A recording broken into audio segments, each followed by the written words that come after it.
Sir Matthew sir, பாலிடிக்ஸ்னா என்ன sir? Sir நான் உங்களோட பேச விரும்பல. அப்படியா? நான் விருப்பப்படுறேன். இந்த வரேன் சார். பாலிடிக்ஸ்னா முதல்ல சர்வீஸ்ன்றது அவனுக்கு தெரியணும். காலேஜ் படிக்கும் போதே இந்த எலெக்ஷன், கேன்வாசிங், லீடர்ஷிப் இதை பற்றிலாம் தெரிஞ்சுக்கிட்டாதான் நாளைக்கு ஸ்டேட், சென்ட்ரல் எலெக்ஷனை பற்றி ஒரு அவேர்னஸ் வரும். காலேஜ் படிக்கிற மாணவர்கள் தான் ஃபர்ஸ்ட் டைம் ஓட்டர்ஸ். அவனை சரியா சிந்திக்க விட்டாதான் அடுத்த தலைமுறைக்கு ஒரு நல்ல தலைவன் கிடைப்பான்.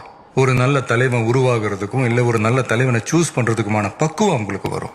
இன்னொருத்தர் சார் கண்ட இடத்துல போஸ்ட் விட்டுவானுங்க, எல்லா செவத்துல எழுதுவானுங்க, அப்புறம் ஏன் செவரு ஊன் செவரு அடிச்சுப்பானுங்க. ஏன் இதெல்லாம் வெளியில இருக்கிறவங்க பண்றது இல்லையா? உட்காருங்க சார்.